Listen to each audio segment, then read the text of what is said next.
So, welcome back to the EverythingF1 Podcast, your go-to for all the latest news, reviews, and deep dives from the world of Formula One. I'm Tiller, and joined today by the ever sharp Larry, and a big welcome to the newest panelist. Hiya, Larry. How are you? Good, good. How are you? Thanks for having me.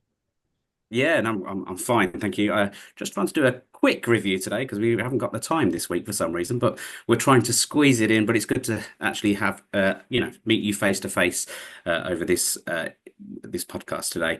We've also got Like, Coops. Hiya, Coops. Hello, How are you? I'm all right. How are you? Yeah, not too bad. How are you feeling after the Monaco madness? It wasn't mad. It was like a slightly inconvenient headache, to be honest. It was a bit, there wasn't much to it. No. Yeah. It certainly was entertaining, I guess, from the outside. There was more to look out for than in your standard Monaco Grand Prix. But before we dive into the chaos, just a quick reminder to follow us on all our socials. We are at Join EF1 on Facebook, X, Instagram, Threads, TikTok, YouTube, or actually on TikTok we're at EF1 Official. Plus, we're giving away a Lego Speed Champions F1 car once we hit 500 YouTube subscribers. So smash that subscribe button if you haven't already. And of course, shout out to our sponsor, theraceworks.com. Get 10% off all of our F1 merch by using the code EF1 at checkout.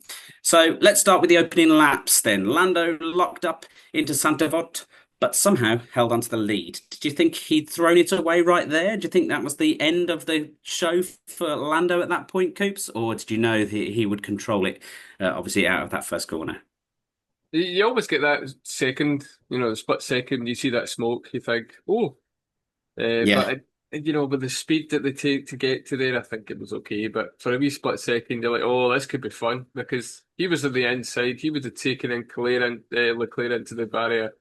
And like the Mm. F2 feature race, there could have been a bit of shenanigans behind, but it didn't happen like that. No, obviously, and that dictated the winner of the race. Obviously, as we know, it's really, really difficult to overtake at Monaco anyway, Larry. But getting into that first corner was really important for Lando. He did so, which meant he did win the race as well. First time for a win in Monte Carlo. yeah, I was like we said in the preview, I was hopeful for him. Um, I, Hmm. I I enjoyed the race more than I thought I would, particularly up front. But yeah, I think he showed, that momentum continued going forward, and he ended up pulling off. It was a little scary that first lap. I'm not gonna lie, I was like, well, there that goes, but he held through. So Yeah, absolutely. As I say, often it's won in qualifying, and he just did a storming lap, obviously to take that pole position, which does dictate often at Monaco the winner of the race too. But we did have some action down the field. I don't know whether it was action caused by being action based or whether it was because of this random two pit stop mandate that they put into the regulations for the weekend. But we did have some action on the track before we got to the kind of pits and that sort of thing. What about the midfield clash between Bortoleto and Antonelli at Portia? Was that a racing incident, do you think? Or do you think someone was getting a bit too greedy, Coops? No, that was Bortoletto's fault. Yep. He, like, there was a gap. Antonelli went in. Bortoletto should have braked and slotted in behind and then, tried to do something else later on. God knows what. It's Monaco. Uh, but yeah, that is the Bortoletto should never have stayed. Shouldn't have hung it out like that for as long Bit as of he a did. rookie mistake. Yeah, there's been a few of them. Yeah, pretty much. He should have kept it. I mean, it's Monaco. He's driven on it enough over the weekend to know how narrow that circuit, that corner is. Hmm.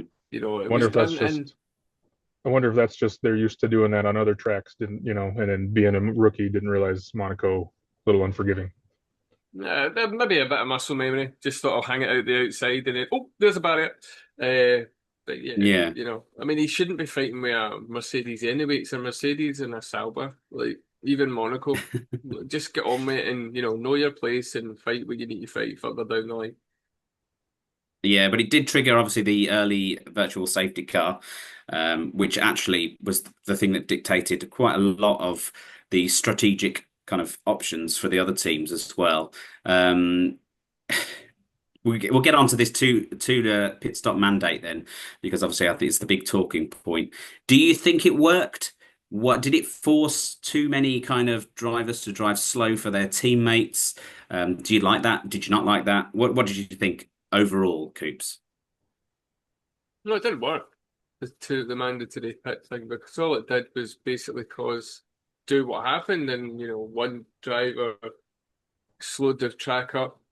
I think at one point they were driving 3 seconds slower than cars in front and bottlenecking just Yeah. to give the person in front. I mean, Isaac Hadjar got sicked because Liam Lawson's race was sacrificed to allow it. Yeah. James Vowles came out and said exactly the same thing about the Williams pair. They done it to each other to make sure they got a point. He was quick to add that he only did it because of what the RBs had done. He kind of taken the lead from them, and it's not the way he likes to go racing. No, but they done it because that was the circumstances. Yeah. The rules said that that's what they had to do, so that's what they were going to do. It's, yeah, we all like fair racing, but they want to get their points. Mm. And, you put all the strategists in a room and said, these are the rules we're going to put out for Monaco. They're all going to say this is what will happen. So, it's good they tried it, because you've got to try something. Now it was a wee bit rushed because it came in so late on in the season, I think, or the year, I should say. Now they've got a full year to sit down, maybe speak to a few strategists, maybe speak to some people, and come up with a plan. Whether it be they could do a bit of land reclamation and alter the track slightly, change a couple of profiles of some tracks. Because I mean, they've been trying to do that for years, haven't they? It's very difficult to do when there's massive buildings in the way and that sort of thing, isn't there? Well, Alex Verts, actually, the race.com had a thing with Alex Verts, and he showed what you could do with a couple of things. The chicane coming out of the tunnel, stretch that by 80 metres, change that, bring it into the port a wee bit, gives you a longer braking, slightly better way to dive bomb and get into get a place and get an overtake. And I can't remember the name of them, but it's one of the corners near the end of the lap. Slightly change the profile of it. Rascasse. Is it Rascasse? And also the hairpin, slightly change the profile. And these are all wee things like a metre here, 2 metres there. I think the longest was that extending the track 80 metres, and you're going into that escape road, and then you're turning left, coming out onto the kind of port, so a bit of land reclamation there, and then coming on to the kind of fast left hander at the second part of the lap. So there are things that maybe could be done, but again, it's up to Monaco whether they really want to do it. Yeah. But we're at the point where Formula One's outgrown Monaco. The cars have outgrown it. Unless you want to go back to the cars of 2008, those nippy, narrow, smaller cars, we're not going to really see much more than what we're getting. Larry, what was your opinion on the two pit stops? Did you think it worked in some ways? And, are there any positives that we can take from it? Yes, for me, I do think that the top six, well, top five, and then Hadjar kind of got lucky, I guess, with the strategy. But I think for me, at least, like I said, the first half of the race, I felt it was the top five were pushing. Hamilton jumping up and then immediately getting after it from the quicker first stop, and then going. Like I said, I think it showed potential, but I think Monaco's going to be Monaco. But like I said, I was hopeful at first, and then obviously Racing Bulls and Williams kind of put a stop to that. So yeah, I listened to an interview that Toto Wolff had at the end of the Monaco Grand Prix, and he said, he's happy that they are trying different things for Monaco, and he's not 100% against it. What he thinks that you need some kind of regulation where the drivers can't slow down to ridiculous speeds and hold up and bottleneck. So maybe they keep within a delta of speed between the front runners. Do you think that could be a potential way of getting around, these other teams holding up, to let their drivers pit and get out in time? I could see it, keeping them moving, but again, overtakes are going to be hard with the current cars setups. But yeah, like I said, I think it might help keep the action, keep the race going. But Yeah. you're still gonna get drivers like Russell and Antonelli who get fed up and try to take matters into their own hands. So I I think it could help. I honestly don't know. I think Monaco has about run its course, at least with the modern cars. Yeah, absolutely. I mean, they are making them smaller again at some point soon. So maybe that will help. And again, with these little tweaks to the rules, like you say, they've just got to talk down, sit down, and talk to each other, and kind of get a good idea of how to make the racing fun. Because, well, at varying points, I was quite excited for a Monaco Grand Prix. I don't Yeah. think it was a complete failure, but obviously, it wasn't great to see drivers pootling around like it was a Sunday afternoon drive. We want to see the fastest racing on the fastest tracks, and unfortunately, that was not that. Um, let's talk about the crash. Gasly into Tsunoda at the Nouvelle chicane. It looked a bit nasty, scattered some debris. Obviously, Gasly went on then to drive around the pretty much half of the track. Were you surprised there wasn't a full safety car, Coops, or were you surprised that Gasly even attempted to get all the way back to the pit in the state that his car was? It's a bit silly because they're told now not to do that. They're told to park up pretty much straight away. And where the accident happened, they just went straight down the escape road. It wouldn't have caused any issues. Yeah. It was Gasly's fault. He locked the rear axle, tried to avoid Tsunoda, took out his front wheel. I mean, the rear of that Red Bull was really well built because that was a hit and there was nothing Yeah. wrong with the car, from what we can tell. So yeah, Was that when is that I couldn't remember if that was the brake failure. Was that? that's when he said he had no brakes, but Yeah. he had no brakes after the accident. That's what he was saying. So he kept Ah, going, and he kind okay. of he missed his pit box, and they had to get. I think it was the Williams engineers had to help to slow him down. Yeah. But no, it was his mistake for the accident, and then the no brakes part was probably why he just kept going. But you're like, just rub it up against the barrier, physics. It'll slow itself down, Bit of friction. Yeah. I wonder if race control was just trying to let him go since he was already going. I was confused because I know that runoff or that escape road is right there. So Yeah. I was confused. Yeah, it's a strange one, but I mean, overall, it didn't really make much of a difference. I don't think the red flag or safety cars would have changed any kind of drama, or No, I caused think it was too or given early. us Yeah. extra drama. And as Larry says there, it's a bit too early for the pit stops. So yeah, bit of a shame for Gasly. Looks like that car's relatively decent for Alpine standards, and he's doing a very good way of making it awful. And the least said about Colapinto since he came back, the better. Well, I mean that's a topic of discussion. Have Alpine done the right thing, or have they completely messed it up? Larry, we'll go to you for that. I'm not a big fan of the super quick driver swaps. I can see why they do it. F1 is a brutal sport. Any elite sport is, but especially when there's millions and millions of dollars, pounds on the line. I get why they did it, but I don't know. I think it was a good move. I don't like personally. I think doing was iffy, but so I get why they did it, I guess. But I don't necessarily agree with it. I think it's a little too fast. Yeah, let's give him half a season or something. Yeah. Well, not a complete rookie because he has driven the car before, but it's his rookie season in F1. You've got to give him an opportunity, and the opportunity that they're giving to Colapinto as well. Unfortunately, it hasn't really worked out for him so far. But I mean, there is potential. He has obviously had fantastic kind of showings in earlier Grand Prix, not necessarily for Alpine, and he's also had some terrible luck as well, Coops. Who's that? Colapinto. He has had, yeah, sorry. I missed the Colapinto part. He's had bad luck.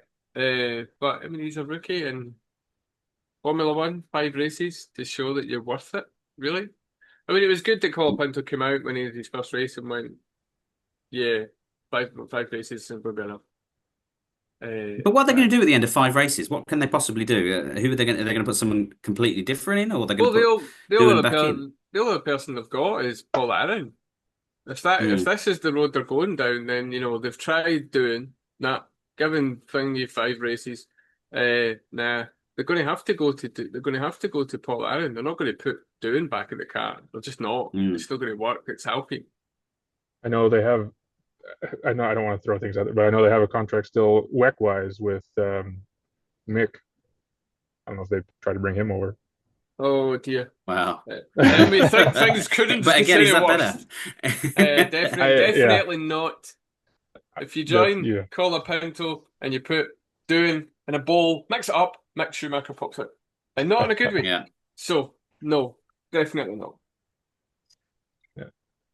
Let's go on to who you each person. I want you to kind of pick a standout driver of the day. Who impressed you most and why? And then we'll do the biggest disappointments afterwards. So Coops, who was your standout driver of the day in Monaco? That is Norris. Yeah. And it's because the person who wins in Norris really, the person who wins in Monaco. I mean, it's a boat. Everybody wants it, even though we know that the race is settled on Saturday. It's still a thing, you know. Yeah. So it has to go to Norris because he's a winner. Yeah. And same question to you, Larry. Who kind of stood out for you? Honestly, for me, it was still Leclerc. I think it was a good weekend considering where they came in. I honestly didn't think he was going. I know it's his home race, but I didn't think he was going to end up even two on quali. So I was surprised, and I think, like Coop said, it's getting your quali spot is great, but you have 78 laps to hold it, and in Monaco, as we have been talking about, it's not always set. Yeah, exactly. Who impressed me at the weekend? It's hard not to kind of pick the two that you've picked, to be fair, down the pack. Actually, Hadjar, he obviously played the team game. Fantastic, position for the whole team, and you could see exactly why they did what they did. Kind of, they led the pack when it came to using that tactical kind of advantage, and it kind of led the rest of the grid to go, hang on, they're doing this, and it's really working for them. So I'm impressed with RB.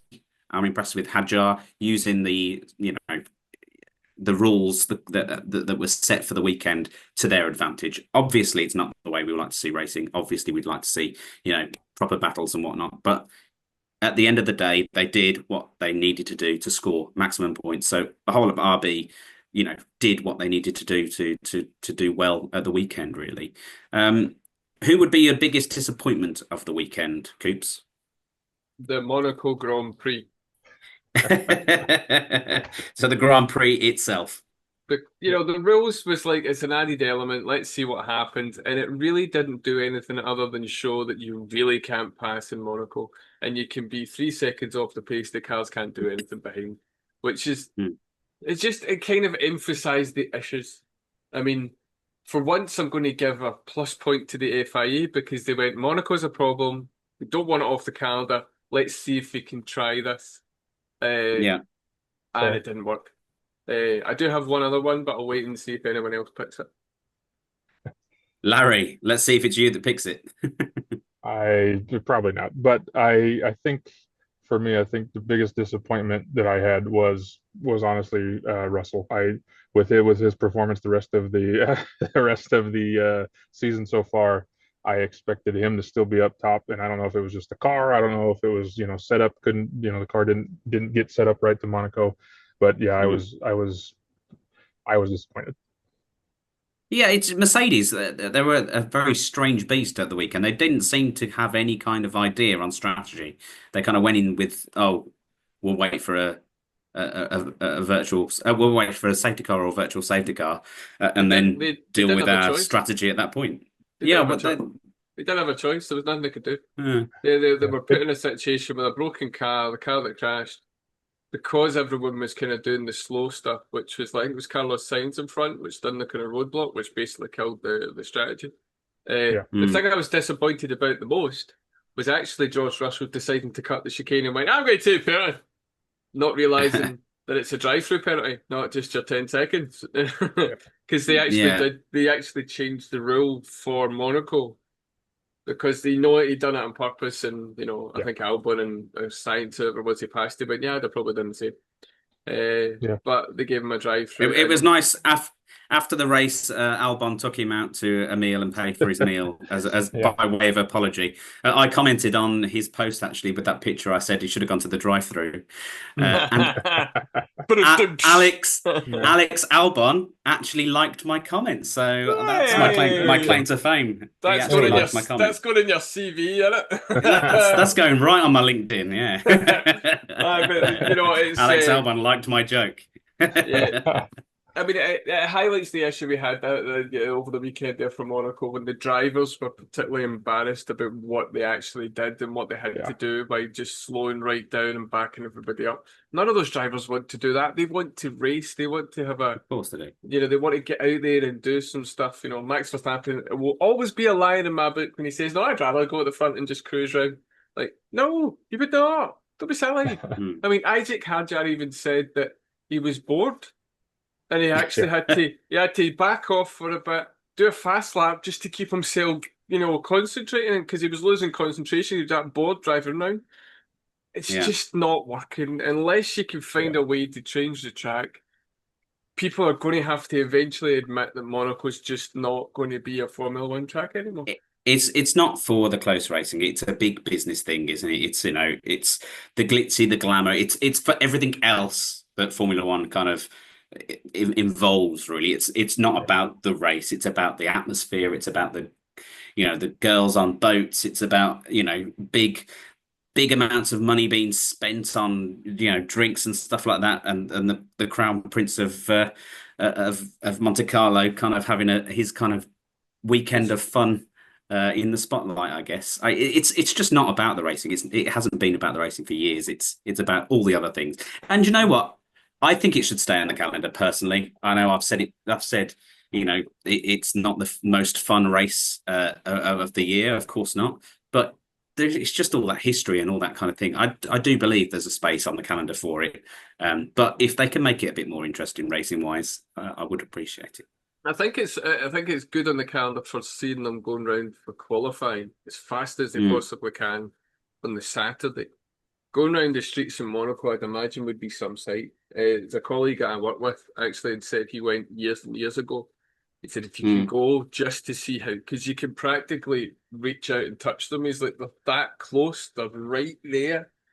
And I don't think you get that anywhere else. But I mean, if you want to go down to actual racing and the whole point of what Formula One is, it's not a parade round a really, you know, millionaires playground. You know, it's supposed to be about racing, and we just don't see that. But, you know, I suppose if everyone just accepts that Monaco's Monaco, you know, have it on in the background on Sunday, but focus on the Saturday for qualifying, you know, maybe put your PlayStation on, shoot some pool, whatever. Just have it on in the background on the Sunday and just focus on the Saturday. We can do that. Yeah. Well, unfortunately, that's all we've got time to talk about. You know, Lando has closed the gap in the Drivers' Championship.